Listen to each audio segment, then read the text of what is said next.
The call came at 3:14 a.m. Unknown number.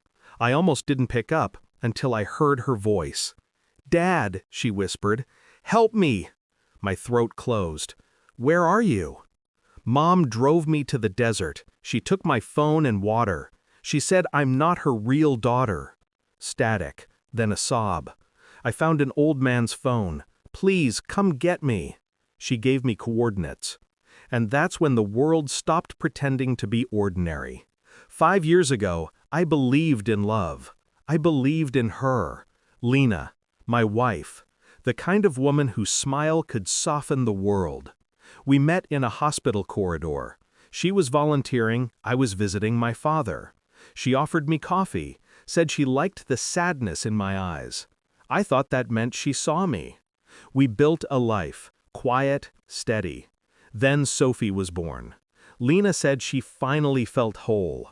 But there's a truth about people like her. They love as long as it serves them. The first cracks appeared small. She'd whisper on calls, lock her phone, change passwords. Late nights became work emergencies. I played the fool, because love makes you blind. But I was never stupid. One night, her phone buzzed while she showered. A message preview blinked. "She'll never know. Our secret's safe." I read the thread. Months of messages between her and her lover. And then one line that stopped my breath. "DNA test says Sophie isn't his. He still thinks she's his daughter." It felt like drowning in glass. I didn't confront her, not yet. Revenge, I learned, isn't about rage. It's about rhythm. You wait for the right note. So I smiled, kissed her goodnight, made her coffee in the morning, while quietly I began to dismantle her world. First, the finances. I moved assets, changed beneficiaries, contacted lawyers. Everything she thought she controlled, our home, our accounts, slowly shifted beneath her feet. Then, the truth. I sent an anonymous tip to her employer about her conflict of interest. Her affair partner was her supervisor. Within weeks, both were under review. But that wasn't enough. She'd taken my daughter's name, my trust, my bloodline, and turned it into a lie. So I waited, for her to make the final mistake. The night before the call, Lena told me she was taking Sophie for a weekend mother-daughter retreat. I told her to have fun. She smiled, that empty smile, the one I used to mistake for love. I watched her drive away. And I followed. I kept my distance. Her car stopped by an abandoned gas station outside Barstow. She waited there for almost an hour, then turned onto a dirt road.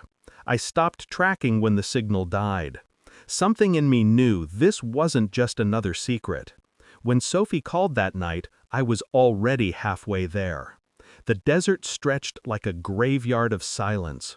I found her by the old transmission tower, shivering beside a rusted pickup. Dust on her lips, no tears left to cry. I wrapped her in my jacket.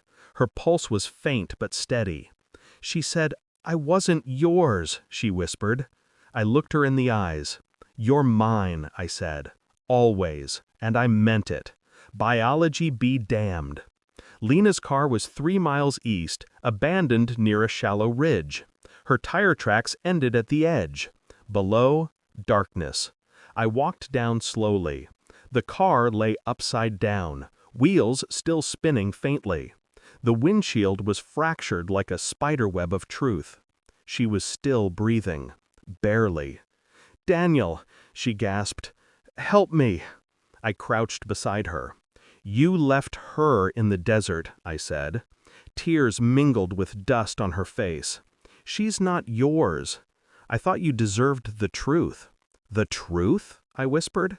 "The truth is you don't leave a child to die." I pressed the call button on my phone. 911. Then I hung up. I waited, watched her chest rise and fall, slower, weaker. I didn't touch her, didn't say another word. Sometimes justice isn't about what you do, it's about what you don't. They found the wreck the next morning, called it an accident. I didn't correct them. Sophie's recovering now. I told her Mom went away for a while. Kids believe in gentler versions of the truth. Every night, when I tuck her in, I remember the moment I stood in that desert, watching the last of Lena's lies dissolve under the stars. And I feel nothing but calm. Because vengeance isn't fire. It's the quiet after. The silence that follows a storm you built. One careful, perfect move at a time.